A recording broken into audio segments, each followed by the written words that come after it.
जंगल में हंगामा हो जाता है। चारों तरफ आग की तरह ये खबर फैल जाती है कि बरसों पहले जिस नागिन को इंसान पकड़कर ले गए थे वो अचानक आ गई है। उसमें दो बातें हो गई है। एक तो उसे इस बात का जंगल वालों से गुस्सा है कि इंसान उसे पकड़कर ले गए, फिर भी कोई भी जंगल का जानवर उसे बचाने नहीं आया। और दूसरी, इतने बरस इंसानों के बीच रहकर तपस्या करते हुए वो नागिन अब इच्छाधारी नागिन बन गई है और वो जब चाहे तब अपनी इच्छा से किसी का भी रूप ले सकती है। सुनकर पूरे जंगल के जानवर सरप्राइज हो जाते हैं। यहाँ तक कि जंगल के राजा शेर भी सरप्राइज हो जाते हैं कि वो इच्छाधारी नागिन किसी का भी रूप ले सकती है। ऐसा कैसे हो सकता है? पर शेर के दरबार के जंगली जानवर कहते हैं कि हमने अपनी आंखों से देखा है। सुनकर शेर उस नागिन को अपने दरबार में हाजिर होने के लिए संदेश भिजवाना चाहता है तो उनका सेनापति भालू कहता है, महाराज, वो नागिन आपसे भी गुस्सा है। क्यों? उसका कहना है कि जब इंसान उसे पकड़कर शहर ले गए थे तो आप भी उसे बचाने के लिए नहीं आए। अरे तो क्या हम शहर में धावा बोल देते हैं, वो भी इंसानों के बीच? अरे तुम्हें तो पता है, हम शेर भले ही सबसे खतरनाक जानवर कहलाते हो और इंसान से ज्यादा खतरनाक और ताकतवर जानवर कोई भी नहीं है। हम इंसानों से कैसे पंगा ले सकते थे? ये बात तो उसे समझानी पड़ेगी महाराज। तो समझाओ और उसे हमारे सामने लेकर आओ। हम भी तो इच्छाधारी नागिन को देखने की हमारी इच्छा पूरी करें। और शेर महाराज के कहने पर भालू उसे बुलाने उसके बिल के सामने पहुंचता है। नागिन, ए नागिन। नागिन नहीं, इच्छाधारी नागिन बोल। अच्छा, इच्छाधारी नागिन, शेर महाराज ने तुम्हें बुलाया है। क्यों? वो तुम्हें देखना चाहते हैं। हटा, हटा! इच्छाधारी नागिन की जय हो। बोलो, क्या इच्छा है तुम्हारी? नागिन देवी, मेरी केला खाने की इच्छा है पर कहीं मिला नहीं। तथास्तु, सामने के बिल में हाथ डालो, केला मिल जाएगा। अरे क्या नाटक है? नाटक नहीं, हकीकत है। ये इंसानों के बीच रहकर इंसानों से तपस्या सीखकर इच्छाधारी नागिन बन गई है।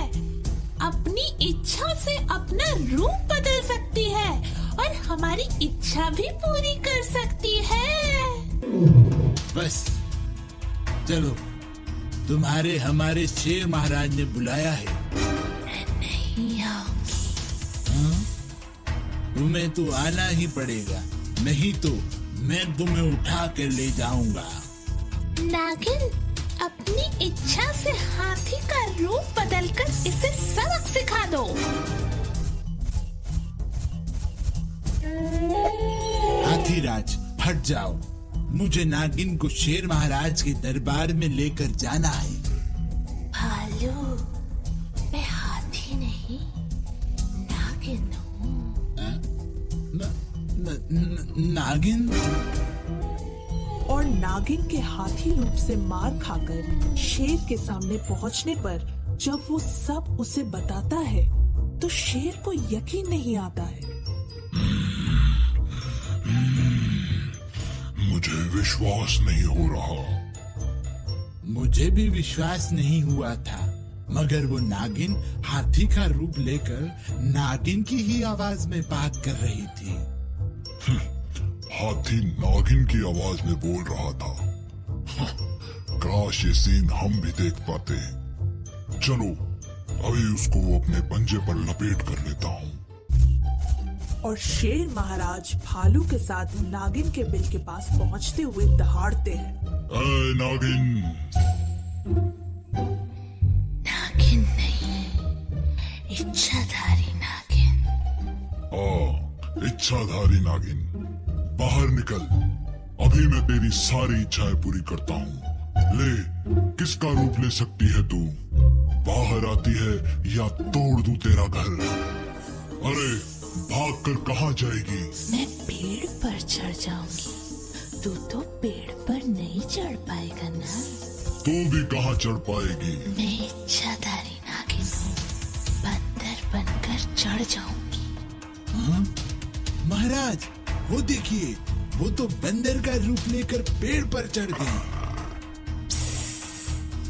अब पकड़ कर दिखा मुझे।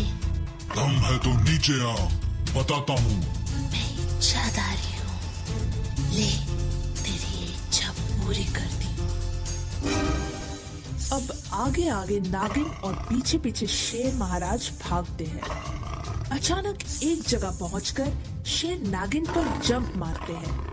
नागिन तो अपनी जगह से हट जाती है, मगर शेर उसके ऊपर से होता हुआ वहीं बने गहरे गड्ढे में गिर जाता है। ये देख ऊपर से नागिन उसे देखकर फुफकारती है। नीचे से शेर गड्ढे से बाहर निकलने की कोशिश करता है, पर निकल नहीं पाता है।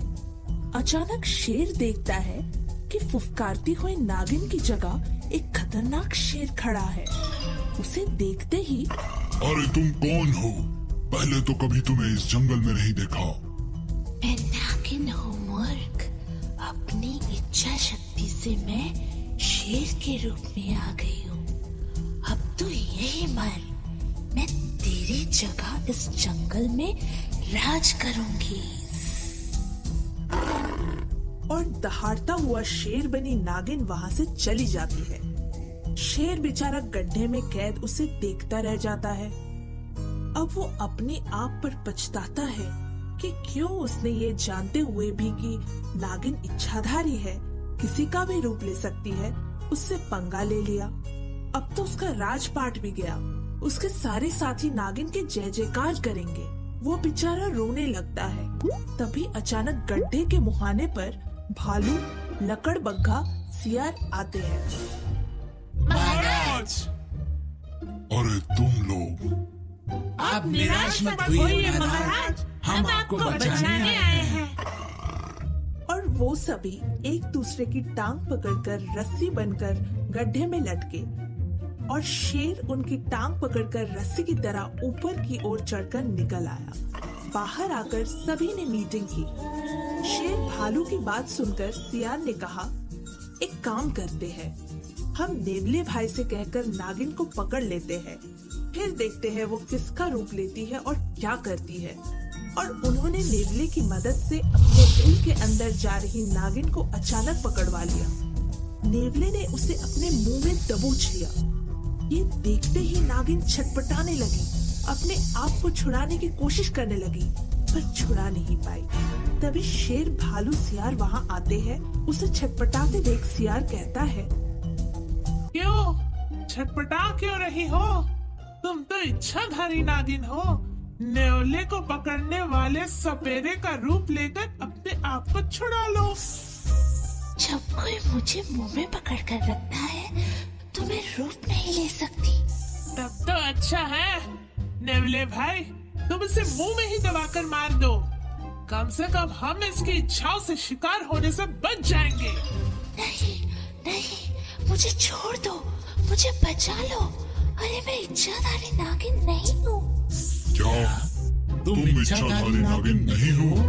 नहीं। तो फिर वो मुझे मारने वाले हाथी का रूप और वो पेड़ पर बंदर का रूप लेकर कैसे चढ़ गई थी तुम? और शेर का रूप लेकर मेरे सामने कैसे आ गई थी तुम? अरे वो तो मेरी चाल थी। इंसानों के बीच रहकर मैंने ये सारे पैतरे सीखे थे। वही रहकर मैंने इच्छाधारी नागिन के बारे में सुना था। और तुम रूप कैसे बदलती थी? ये रूप नहीं बदलती थी शेर महाराज। आप लोगों ने नोट नहीं किया, ये जब चट्टान के पीछे भागी तभी पीछे से हाथी निकला, पेड़ के पीछे भागी तभी बंदर बनी।